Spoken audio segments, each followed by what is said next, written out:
Welcome back to my channel my beautiful আর্থে আপনাদের সকলকে স্বাগত জানাই প্রিয় দর্শক।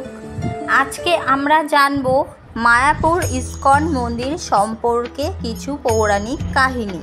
তবে চলুন জেনে নেওয়া যাক সেই কাহিনী সম্পর্কে। শ্রী শ্রী চন্দ্রোদয় মন্দির কলকাতা থেকে 130 কিলোমিটার দূরে এই মায়াপুর চন্দ্রোদয় মন্দিরটি। এটি জলঙ্গি নদীর তীরে অবস্থিত। ইস্কন দ্বারা নির্মিত নগরী এটি নদিয়া জেলায় অবস্থিত। শ্রীধাম নবদ্বীপ শ্রী চৈতন্য মহাপ্রভুর জন্মস্থান হিসাবেও খ্যাত। তাহার পাশেই অবস্থিত এই মায়াপুর ইস্কন মন্দিরটি। মায়াপুরের প্রধান পর্যটন কেন্দ্র এই মন্দির। আন্তর্জাতিক কৃষ্ণ ভাবনামৃত সংঘ ইস্কন সদর দপ্তর হলো এই মায়াপুরের চন্দ্রোদয় মন্দির। প্রভুপাদের উদ্যোগে ও প্রচেষ্টার ফলে 1947 সালে প্রতিষ্ঠিত হয় এই মন্দিরটি। 53 তলা বাড়ির সমান এই মন্দির। এই মন্দিরে অনেক ভক্ত ইউরোপ ও আমেরিকা থেকে আসেন। বৈদিক তারামণ্ডল মন্দির বর্তমানে নির্মাণাধীন রয়েছে। পুরোপুরি কাজ শেষ হলেই এই মন্দিরটি হবে বিশ্বের দ্বিতীয় উচ্চতম মন্দির বা ধর্মস্থান এবং বৃহত্তম হিন্দু মন্দির।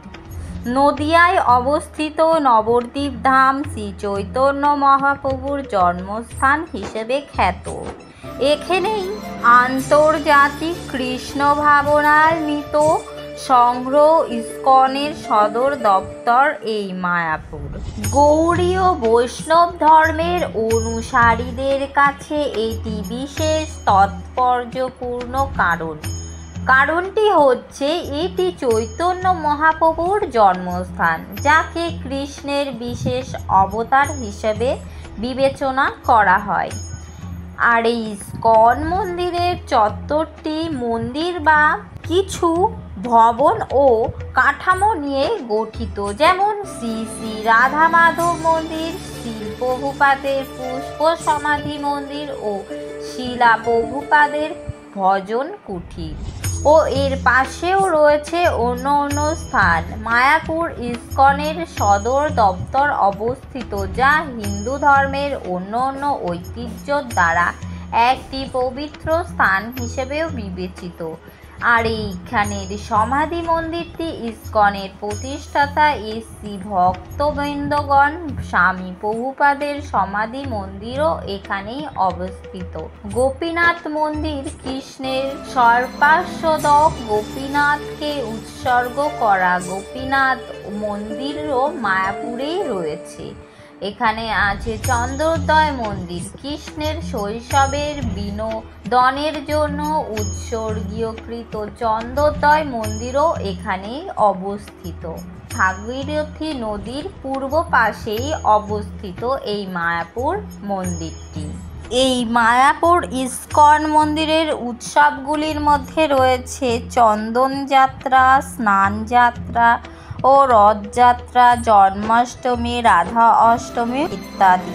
এই মন্দিরে শ্রী শ্রী রাধা মাধব মন্দিরের অষ্টসখী পরিবৃত্ত রাধা মাধবের মূর্তি রয়েছে। মাধব কৃষ্ণ বা বাঁশি বাজানোর ভঙ্গিতে দাঁড়িয়ে আছে এবং তার বাম পাশে রাধা দাঁড়িয়ে আছে। এই মন্দিরের মাঝখানে দয়াময় নৃসিংহদেবের মূর্তি রয়েছে। মন্দিরে 1986 খ্রিস্টাব্দে ডাকাতদের আক্রমণের পর নৃসিংহদেবের মূর্তি এখানে স্থাপন করা হয়েছিল। শিল প্রভুপাদের পুষ্প সমাধি মন্দিরে শিল প্রভুপাদের একটি বড় আকারের পিতলের মূর্তি পূজা করা হয়েছে। সমাধি মন্দিরের বিস্তৃত বাগান রয়েছে। সমাধির ভেতরে একটি বড় ডায়োরামা প্রদর্শনীয় শিল প্রভুপাদের জীবন এবং ইস্কনকে প্রতিষ্ঠার জন্য তার সংগ্রামকে বিভিন্ন চিত্রিত করা হয়েছে। মন্দিরের বাইরের দেওয়ালগুলি শ্রীমদ্ ভাগবত বিভিন্ন বর্ণনা টেরাকোটার শিল্পের মাধ্যমে সজ্জিত রয়েছে। এখানে ভজন কুঠির হলো খড়ের কুঁড়েঘর, যেখানে প্রধান ভবন লোটাস বিল্ডিং নির্মিত হওয়ার সময় শিল প্রভুপাদ 1972 থেকে 1976 সাল পর্যন্ত ছিলেন। শিল প্রভুপাদের নির্দেশ অনুসারে এখানে একটি 24 ঘন্টার কীর্তন অনুষ্ঠিত হয়। কুঠিরের নিম কাঠের দ্বারা নির্মিত নিতাই গৌর সুন্দরের মূর্তি রয়েছে। বৈদিক তারামণ্ডল মন্দিরে রাধাকৃষ্ণের মূর্তি রয়েছে। আর কিছু কিছু মানুষ তো এই মায়াপুরের ইস্কন মন্দিরকে মিনি বৃন্দাবন নামেও আখ্যায়িত করেন। তো প্রিয় দর্শকগণ, আপনারা যদি কখনো সময় সুযোগ পান তাহলে একবার হলেও এই মায়াপুর ইস্কন মন্দির ঘুরে আসবেন।